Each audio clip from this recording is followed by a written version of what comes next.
पत्रिका के पहले पेज पे एक अच्छी खबर आज लिखी है कि जिसमें कहा गया है कि पूरा शहर जो है अलग अलग हिस्सों में जाममय हो गया है। पूरा शहर बाहर से पोस्टेड होके आ रहे हैं, कहते हैं अपन लोग क्या कर रहे हैं, ये शहर में अपन जब तक है जब तक अपन कमाओ खाओ।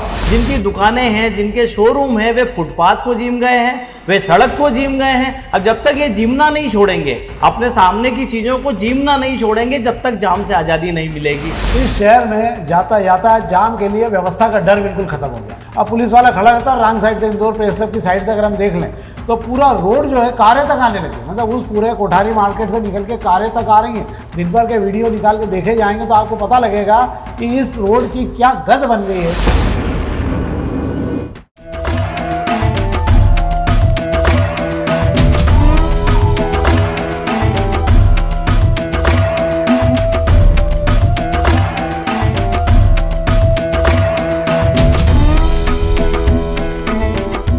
नमस्कार, आज फिर शाम के अखबारों की चर्चा चाय के साथ चर्चा में आज खबरें हैं जिस पर हम बात करेंगे। हम सीधे बात करते हैं अखबार की। आज हम प्रभातकरण से शुरू करते हैं। प्रभातकरण में आज खबर है और खबर भी बड़ी रोचक ही है, हम इसी पे बात करते हैं। राष्ट्रीय खबरों का मामला नहीं है। एक तो 7 दिन में नहीं तो लेक पार्क चलेगा बुलडोजर, ये खबर अलग है।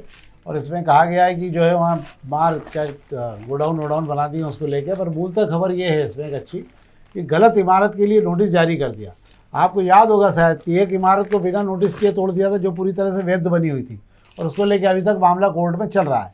इधर एक इमारत और मिली है जो गलत इमारत है और नगर निगम अफसरों ने उसे नोटिस जारी किया पर तोड़ने की हिम्मत नहीं जुटा पा रहे हैं। तो ये कहलाता है कि किस प्रकार का यहाँ पे काम चल रहा है। क्या है शेखर जी पूरा मामला? सही कह रहे हैं। मैं आपको बता देता हूँ कि ये जिस इमारत की बात हो रही है, इंदौर नगर निगम का कमाल हैगा कि ये वही नगर निगम है जिसने PU4 में, आपको बता दो PU4 में जो नगर निगम ने नक्शा पास किया था, उस इमारत को नगर निगम के ही अफसरों ने गिरा दिया और उससे भी उनका मन नहीं भरा तो उन्होंने उसमें बम लगा के उड़ा दिया। तो ये नगर निगम का अफसर चाहें तो वो कुछ भी कर सकते हैं और वहाँ मात्र एक नोटिस दिया गया था। अब ये बात कर रहे हैं, जिस इमारत की बात कर रहे हैं, कलानी नगर चौराहा पर एक 3 मंजिला इमारत बन रही है जो आज से खड़ी नहीं हो गई है, उसको बनने में वक्त लगा है। इसको 4 महीने पहले 3 नोटिस दिए गए कि कागज बता दो भैया क्या आप ये बिल्डिंग बना रहे हो, इसका नक्शा बता दो। कोई बताने के लिए आया नहीं और नोटिस पर नोटिस होते रहे और आखिरी 3 दिन की मोहलत भी दी गई कि 3 दिन बाद रिमूवल कर दी जाएगी। पर क्या राजनीतिक दबाव रहा या अफसरों की क्या मेहरबानी रही कि उस बिल्डिंग का बाल भी बाका नहीं हो और बिल्डिंग तनती गई है।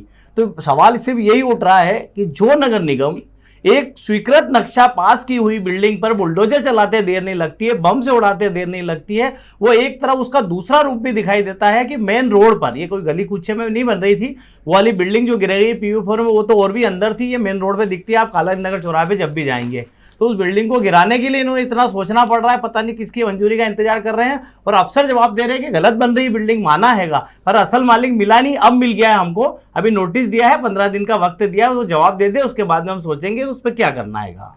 अच्छा, बम ही लगाएंगे अब तो सीधे, और क्या बचा हुआ है? इसको तो बचाया नहीं, क्योंकि बम लगाने की अगर इनकी मंशा होती, बम लगाने की मंशा कुछ अलग होती है जो वहां लगाया गया था। तो सब मंशा का खेल है पूरा, और ये मंशा कैसे जागृत होती है ये तो वक्त बताएगा। हाँ, मेरे को लगता है यहाँ बम लगे नहीं लगेगा, पर आज नहीं तो कल नगर निगम में ये बम फूटेगा जरूर। जब भी फूटेगा तो ये बम पक्का है। तो अब हम पत्रिका खबर की बात कर ले तो पत्रिका के पहले पेज पे एक अच्छी खबर आज लिखी है कि शहर पूरा जो है यातायात व्यवस्था के चलते कचूमर निकल गया है शहर का। और वाकई बहुत अच्छी खबर है, बधाई के लायक खबर है ये, जिसमें कहा गया है कि पूरा शहर जो है अलग अलग हिस्सों में जाममय हो गया है। पूरा शहर, आप किसी भी मार्ग पर निकल जाइए, आपको कहीं ऐसा रोड नहीं मिलेगा जिस पे आप 12, 15, 18 या 20 किलोमीटर की स्पीड से गाड़ी चला पाएँ। गलियों की हालत बहुत ख़राब हो चुकी है, गलियाँ बुरी तरह से फंस चुकी हैं और सब गलियों को आजकल रोड में बदलती जा रही हैं। कोई झांकने वाला नहीं है कहीं पर भी। और जो अधिकारी यहाँ नियुक्त हो रहे हैं, हमने कल भी बात की, 5 थाने खुल रहे हैं, मैं आज फिर आपसे कह रहा हूँ, अधिकारियों ने घरों कमरों से निकलना बंद कर दिया है। ये वही शहर है जहाँ पर IG से लेकर DIG से लेकर पुलिस कमिश्नर से लेकर पुलिस के तमाम अधिकारी जो हैं शाम को एकदम सड़कों पर दिखते थे। तमाम सड़कों पर अधिकारियों के दिखने से एक डर होता था, वो सब खत्म हो गया। कोई अधिकारी अपने कमरों से निकलने को तैयार नहीं, सब AC कमरों में बैठकर ज्ञान बघार रहे हैं शहर को लेकर, यातायात को लेकर कैसे अच्छा होना चाहिए उसकी मीटिंगें कर रहे हैं। खूब मीटिंगें चल रही हैं, पर उसको लेकर कहीं पर भी कोई अमली जामा नहीं पहनाने को तैयार है, क्योंकि उसके लिए मेहनत लगेगी। यातायात कमरों में बैठकर नहीं सुधर सकता। यातायात सुधारने के लिए लोगों को, अधिकारियों को सड़क पर उतरना पड़ेगा अपनी टीम लेके। घुमाना पड़ेगा लोगों को कि भैया सड़कें खाली करिए, पर कोई निकलने को तैयार नहीं है। पूरा शहर भगवान भरोसे छोड़ दिया गया है और उसका कारण ये हो रहा है कि जो बाहर से पोस्टेड होकर आ रहे हो कहते हैं हम लोग क्या कर रहे हैं, ये शहर में अपन जब तक है जब तक अपन कमाओ खाओ, क्या है शेखर जी? बिल्कुल, आप बिल्कुल सही कह रहे हैं। जो जाम की आप बात कर रहे हैं, इस शहर में आप जा भी जाएंगे सड़कें जाम मिलती है। आप गौर करेंगे वो सड़कें जाम क्यों मिली, बड़ा समझने का विषय है। उसके लिए जिम्मेदार जो है काफी लोग है उसके लिए जिम्मेदार है। आप सरकारी तंत्र तो मैं मानता ही हूँ कि जिम्मेदार है, पर पहली चीज जो गौर करने लायक होगी, जिनकी दुकानें हैं, जिनके शोरूम हैं, वे फुटपाथ को जीम गए हैं, वे सड़क को जीम गए हैं। अब जब तक ये जीमना नहीं छोड़ेंगे, अपने सामने की चीजों को जीमना नहीं छोड़ेंगे, जब तक जाम से आजादी नहीं मिलेगी। आप सड़क खाली करिए, आपकी खुद की गाड़ियां पार्किंग में अलग जगह खड़े करिए, ग्राहक की गाड़ी को आपकी दुकान के बाहर खड़ी करने की चाहिए। ऐसा नहीं है आप तो घर के फुटपाथ पे अपनी गाड़ी खड़ी करेंगे, उसका ग्राहक को बोलोगे सड़क पर खड़ी कर दे, तो अब जगह बचेगी कहां? सड़क जब खत्म हो जाएगी। फिर बात कर रहे हैं आप अफसरों वाली बात, जब इस शहर में 18 से 20 किलोमीटर प्रति घंटे की रफ्तार से ज्यादा आप चल नहीं सकते हैं, तो भी शहर में हेलमेट के चालान क्यों बन रहे हैं? जो हेलमेट के चालान के बड़े बड़े पहाड़ खड़े किए जा रहे हैं, पुलिस को ये सोचना होगा। फिर बात आती है, ठीक है हेलमेट पहनाओ, सुरक्षा के लिए हेलमेट होना चाहिए, पर सड़क भी दो वैसी कि आप हेलमेट पहन के चल रहे हो तो सड़क भी आप रफ्तार वाली दो। अभी बाईपास पे जाम लगा, कलेक्टर साहब गए, तब जाके हालात सुधर गए, सारे अफसर ऐसे एक्टिव हो गए कि उन्हें शहर की बहुत चिंता है। ऐसा ही शहर में जिस दिन वहां जाम लगेगा, उस दिन मुझे लगता है जो कमरे में बैठकर, बंद कमरे में या ठंडे कमरे में बैठकर जो लोग चर्चा करते हैं ना इस शहर को, ट्रैफिक को सुधारने की, मुझे लगता है तभी वे भी उतरेंगे। मुझे ऐसा लगता है शेखर जी, इस शहर में यातायात जाम के लिए व्यवस्था का डर बिल्कुल खत्म हो गया है। मैंने वो भी दिन देखे कि एक पुलिस वाला अगर सड़क पे खड़ा हो जाता था ना, तो किसी की हिम्मत नहीं होती जो रॉन्ग साइड से चल के आ जाए। अब पुलिस वाला खड़ा रहता है और रॉन्ग साइड से, इंदौर प्रेस क्लब की साइड से अगर हम देख लें तो पूरा रोड जो है कारें तक आने लगी, मतलब उस पूरे कोठारी मार्केट से निकल के कारें तक आ रही हैं। दिन भर के वीडियो निकाल के देखे जाएंगे तो आपको पता लगेगा कि इस रोड की क्या गद बन गई है। और साइड से एक रास्ता, आप देखिए जिन लोगों को शास्त्री ब्रिज से उतर रहे हैं वो यू टर्न लगा के वापस घुस रहे हैं उसी साइड पे। इसका मतलब ये हुआ कि उतना लंबा रनअप भी लेने का डर खत्म हो गया। नहीं तो किसी जमाने में 4 खड़े रहते, आ जाओ भाई साहब चालान बनवाओ और आप नगद पैसे दे जाओ आप, तो अब डर खत्म हो गया है। और इस शहर में पुलिस व्यवस्था तो मैं ये मानता हूँ कि जब से आयुक्त प्रणाली लगी है इस कदर ध्वस्त हुई है कि इस कदर शहर में अगर सर्वे किया जाएगा तो 90% लोग कहते हैं कि इससे ज़्यादा वाहियात कानून व्यवस्था कभी नहीं रही। ये तो थी पत्रिका की पहले पेज की खबर, जिस पर हमें लगता है ये आम आदमी का दर्द है, इसलिए हमें लगा कि आज इस पर बात होनी चाहिए। अब हम बात कर लेते हैं खबर पर, और जिसमें है कि तम्बाकू मुक्त स्कूलों को लेकर बड़ा ढिंडोरा पीटा गया था कि 100 स्कूल ऐसे हैं जिनके बाहर तम्बाकू और अंदर जहर वहर मिलना बंद हो गया। न्यूज़ टुडे की टीम ने उसके आसपास तमाम जगह छन्ना लगाया तो देखा कि सब जगह तम्बाकू, सिगरेट, गुटखा, पान पाउच और बल्कि बहुत सारी जो है सामान भी मिल रहे हैं। क्या शेखर जी? बिल्कुल आप सही कह रहे हैं। गुटखा पाउच, तम्बाकू की बात करते हैं तो आपको एक तो नजरिया अपना साफ कर लेना होगा कि ये सिर्फ आपको पान की दुकान पे ही नहीं मिलेंगे, आपको किराना दुकान पे भी मिल जाएंगे, ये स्टेशनरी की दुकान पे भी आपको मिल जाएंगे, आपके आसपास खोमचे में जितनी भी दुकानें हैं खाने पीने की दुकान पे भी ये मिल जाएंगे। इसलिए आपका ये सोचना गलत है कि 100 गज के दायरे के अंदर हमने जो पान मसाला गुटखे की दुकानों को हटवा दिया है, पर ये तो देख लो उस दायरे के अंदर जो दूसरी दुकानें लगी उनमें क्या बिक रहा है। और लड़के बहुत सारे छात्र तो ऐसे हैं जो वहाँ दुकान पे रखवा के जाते हैं, यार मेरा पैकेट रखा देना, मैं आके ले जाऊँगा बाद में। यहाँ तक हालत, अगर इसको भी देखो तो पता लगे आधी दुकानों पे 25-50 पैकेट पड़े हुए हैं। अब हम बात कर लेते हैं दोपहर की खबरों की। दोपहर के पहले पेज की खबर की बात करता हूँ। ये बड़ी मज़ेदार बात है कि आपके भारत में जो है गरीबों की आबादी जो है मात्र 7.5 करोड़ रह गई है। ये सरकार का आंकड़ा नहीं है, सरकार तो कुछ जांच कर रही है। सरकार के पास कोई सर्वे नहीं है कि गरीबी रेखा से नीचे वाले कितने लोग हैं। 2011 के बाद इस देश में गरीबी रेखा को लेकर या गरीब कितने गरीब हैं, अल्प गरीब हैं, उनके लेकर कोई सर्वे नहीं किया गया। सरकार से बंद कर चुकी, बेरोजगारी का सर्वे बंद कर चुकी, इन सब के सर्वे बंद हो जाएंगे क्योंकि सरकार के हिसाब से ठीक नहीं दिख रहेंगे। आश्चर्य की बात ये नहीं है, आश्चर्य की बात ये है कि विश्व बैंक ने, जब आपने कोई जानकारी दी नहीं तो विश्व बैंक ने एक आंकड़ा जारी किया कि जो भी लोग 62 रुपये से कम कमाते हैं या जो भी लोग अपने खाने के खर्च पे 62 रुपये से कम खर्च कर रहे हैं वे सब गरीबी रेखा में आएंगे। तो भारत में क्या हुआ, जो 34 करोड़ की गरीब आबादी, जिसको हम 34 करोड़ की आबादी थी, जो सब गरीबी रेखा से नीचे कहते थे, वो सब आ गई बाहर निकल के, क्योंकि 62 रुपये से तो ज़्यादा कमा ही रहे हैं। यहाँ तो दूध ही आता है 1 लीटर, अगर आप लेने जाओगे तो 62 रुपये से कम वाले ऐसे गरीब मिले जो वाकई फकीर हैं, भिखारी हैं, और वो अभी भिखारी हैं, उनको कोई सुधार नहीं हुआ है, पर बाकी सब गरीबी रेखा से बाहर हो गए। पर इसमें एक मज़ेदार बात ये है, जो सब इस सर्वे में, जो इस जानकारी में, कि इस देश में 82% लोग ऐसे हैं जो केवल 171 रुपये ही खर्च कर पा रहे हैं खाना खाने, मतलब उनके जीवन यापन पर हर दिन जो उनका खर्च है वो 171 रुपये से ज़्यादा खर्च नहीं कर पा रहे हैं। आप समझ सकते हैं वो 6 से 8 हज़ार या 10 हज़ार रुपये ही कमा पा रहे हैं, वे लोग अपना जीवन निकाल रहे हैं। और 200 रुपये की बात कर लेंगे हम तो 200 रुपये में आपके 88% लोग भी नहीं आ रहे हैं। मतलब हालत ये है कि अगर आप इसको देखेंगे तो आपको मालूम पड़ेगा कि गरीबी, बेरोजगारी सब और बढ़ी है, कम कहीं नहीं हुई है। सरकार के आंकड़ों की जादूगरी में सब कम हुई है। तो ये तो थी दोपहर की खबर जिस पर मैंने आपसे बात की। एक खबर पर हम बात कर लेते हैं शेखर जी, और आपके लिए भी ये खबर कि मानसून की आमद होने के साथ ही एमवाई का आंकड़ा बता रहा है कि कम से कम 1,500 से ज़्यादा लोग जो हैं मौसमी बीमारियों के कारण तेज़ी से पहुँच रहे हैं। इसमें सर्दी, खांसी, बुखार और पेट दर्द के मरीज बहुत तेज़ी से बढ़ रहे हैं। ये डॉक्टरों का कहना है कि इसके मरीज बहुत तेज़ी से बढ़ रहे हैं। मलेरिया के भी मरीजों का आना शुरू हो गया है, क्योंकि शहर में बारिश के साथ ही मच्छरों का प्रकोप भी अब तेज़ी से शुरू हो रहा है। आपको सतर्क होना होगा, आप अपना ध्यान रखें। और इसी के साथ में जो है बारिश की जो आप जो बाहर का ही खाना वाना जो भी आप बाहर का रहता है उसको लेकर सतर्कता बरतें। क्या शेखर जी? बिल्कुल सही कह रहे हैं। और मौसम बदलता है, जब मौसमी बीमारियां होती है उसके लिए हमें तैयार रहना चाहिए। और तैयार रहने का मतलब ये है कि सतर्कता रखनी चाहिए ताकि हम इसकी चपेट में ना आए। और ऐसा हर साल जाहिर और हर व्यक्ति जानता है कि वो कैसे इससे बच सकता है। सही बात है। अब एक खबर पर हम बात कर लेते हैं। अंततः करबला का मैदान जो है नगर निगम के कब्जे में आ गया है।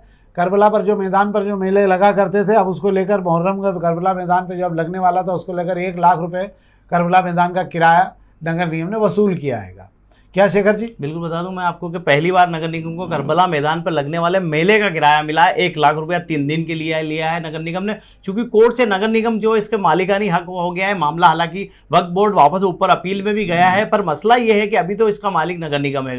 हालांकि नगर निगम ने उस जगह से छेड़छाड़ नहीं की है जहां पर जो मंजूरी दी गई थी कि जो मुहर्रम के ताजिए जाते थे ठंडे करने की जो जगह है वो जगह आज भी आप ताजिए वहां ठंडे कर सकते हैं। पर आपको मेला लगाना है, तो नगर निगम की जमीन पर आना पड़ेगा और नगर निगम जमीन का इस्तेमाल करेंगे तो आपको किराया चुकाना पड़ेगा। तो इस बार से नगर निगम को 1 लाख रुपया जो है इस मेले का मिलने लगा है और जमा भी हो चुका है। और एक खबर हम आपको केवल संज्ञान के लिए और ज्ञान के लिए दे देते हैं कि 52 साल में पहली जो इस दौर में 52 साल पहले जुलाई महीने में 30 इंच बारिश हुई थी। उसके बाद से लेकर अभी तक कोई बारिश, मतलब ये रिकॉर्ड अभी भी यथावत बना हुआ है। और जो जून का बारिश का अपना 6 इंच का आंकड़ा है। जून में 6 इंच होती है, जुलाई और उसमें 12-12 इंच होती है अगस्त में, और फिर सितंबर में 6 इंच बारिश होती है। अब सारी नज़रें हमारी लगी हुई है जुलाई की बारिश पे। अगर जुलाई में बारिश में 12 इंच से 15 इंच पानी नहीं मिला तो हमें फिर बहुत सारी दिक्कत होगी। हालांकि आसमान आ रहे हैं और बाहर के भारी बादल आके आसमान से चले जा रहे हैं, देख दाख लेते हैं, हाल समाचार लेके आगे निकल जाते हो। अभी उनका आना शुरू नहीं हुआ है। पर इस बार सबका ध्यान इसी पर है कि जुलाई में कम से कम कितनी बारिश होना चाहिए। क्या शेखर जी, कितनी बारिश? बिल्कुल सही कह रहे हैं आप। जुलाई में जितनी बारिश हो जाए उतनी बारिश, क्योंकि 10 तारीख से जो है सावन लग जाएगा। 10 जुलाई से अब सावन लगेगा तो रिमझिम की फुहारें गिरेगी। तो जो आमतौर पर जुलाई में जो होता है कि सावन लगने के पहले जो बारिश गिरती है वो तेज होती है, बाद में फुहारों पे आ जाती है। तो अभी 10 तारीख तक अगर हमें तेज पानी मिल गया तो हमें पानी की पूर्ति हो जाएगी, और नहीं तो बाद में फुहारें हैं ही सावन के। ये मुहावरा किससे निकाला है कि सावन देख अंधे को सब हरी हरा दिखता है? तो इसमें इसका क्या संकेत होता है यार इसके अंदर कि पानी गिरेगा कि नहीं गिरेगा? तो देखते हैं सावन में जिस तरीके से फुहारें गिरती है और मौसम के बदल छाए रहते हैं उससे ऐसा लगता है कि बहुत पानी आएगा, बहुत पानी आएगा। इसलिए सावन के सेरे को देखकर ऐसा कहा जाता है कि सब हरियाली हरियाली दिख रहा है। चलिए अब आज हम पॉलिटिकल चर्चा भी कर लेते हैं, राजनीतिक चर्चा में हम बात कर लेते हैं। इस पर हमने कल बात की थी। कल हमने ये जानकारी आपको दी थी, इसी चैनल पर हमने आपको जानकारी दी थी। श्री हेमंत खंडेलवाल का नाम सबसे ऊपर है, और हेमंत खंडेलवाल को लेकर मतलब चुनाव नाम तो क्या होना है, भाजपा बदल गई है, भाजपा में पूरा कांग्रेसीकरण हो गया है। तो संस्कार, संस्कृति, चिंतन मंथन की पार्टी थी जो चिंतन और मंथन के लिए पहचानी जाती थी, सुचिता संस्कार के लिए पहचानी जाती थी, है ना, पंचज्ञ के लिए पहचानी जाती थी। अब वो पार्टी कांग्रेसीकरण होने के बाद अब चिट्ठी पर्ची की पार्टी वो बन गई है। और अब जो है हम कल वही ढोंग ढकोसले के अलावा अब कुछ नहीं बचा। चुनाव के नाम पर पर्ची आई हुई है, पर्ची शायद आ गई है और आगे मिल भी गई है। और हेमंत खंडेलवाल जी जो है वो यस मैन की तरह, मतलब दोनों के बीच समन्वय बहुत बेहतर बना रहे, इस आधार पर जो है ये नियुक्ति की जा रही ताकि मोहन यादव को कोई दिक्कत ना हो। बाकी नामों को लेकर मोहन यादव को बचाने को लेकर भी इसमें प्रयास किए ताकि मुख्यमंत्री को कोई ऐसा व्यक्ति ना आ जाए जो उनके साथ में समन्वय ना बैठा पाए, और इससे बेहतर कुछ नहीं हो सकता था। इसलिए हेमंत खंडेलवाल जी का उपयोग किया गया है। क्या शेखर जी? मैं आपको बता देता हूँ कि मध्य प्रदेश प्रदेश अध्यक्ष के जब से भारतीय जनता पार्टी बनी है अभी तक कोई चुनाव नहीं हुआ है। इसे एक बार चुनाव कराना पड़ा हैगा, वो भी शिवराज सिंह चौहान और विक्रम वर्मा के बीच में वो चुनाव हुआ था। और आपकी जानकारी के लिए मैं ये भी बता दूं, चुनाव हुआ था मतलब वोटिंग हुई थी तब। और आपकी जानकारी के लिए मैं ये भी बता देता हूं, उस समय इंदौर के 2 नेताओं ने शिवराज सिंह जी की जो है मदद की थी, उसमें एक नाम था विष्णु प्रसाद शुक्ला और दूसरा कैलाश विजयवर्गीय। जो कहा जाता है ना, जब सीएम बने शिवराज सिंह चौहान, कैलाश जी से काफी दूरियां रही, पर ये दूरियां सिर्फ रही अपनी जगह है, पर कैलाश जी ने जो साथ दिया है हर वक्त पर शिवराज सिंह चौहान का, उसको वो भी भूल नहीं पाते। तभी पिछले दिनों इंदौर आए थे तो उनके घर भोजन करने गए थे सब परिवार। अब बात कर लेते हैं प्रदेश अध्यक्ष। प्रदेश के मामले में भाजपा में वैसे भी चुनाव नहीं होता है।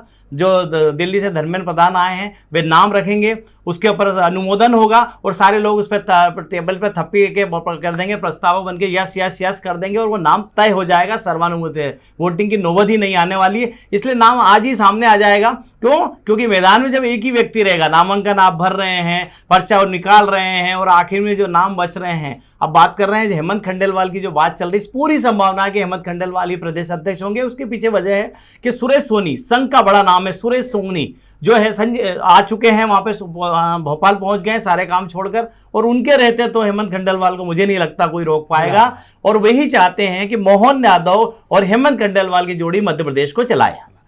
इसी से जुड़ा हुआ एक किस्सा और आपको बता देता हूं मैं। जब विक्रम वर्मा और शिवराज सिंह चौहान आमने सामने हो गए थे अध्यक्ष को लेकर, तो विक्रम वर्मा के बहुत अच्छे दोस्त थे दिग्विजय सिंह जी। तो दिग्विजय सिंह जी जब चुनाव चल रहा था, इस दौरान में दिग्विजय सिंह जी ने विक्रम वर्मा को फ़ोन लगाया। बहुत अच्छी दोस्ती दोनों के बीच में रही। तो विक्रम वर्मा जब मुख्यमंत्री थे दिग्विजय सिंह, तो उन्होंने फ़ोन लगाया और बोले यार तेरे को मेरी कोई मदद की ज़रूरत हो, तू आ जा, मैं आ जाता हूँ। बोले मैं तेरी क्या क्या मदद है, किस किस को बोलना है मैं बोल दूंगा।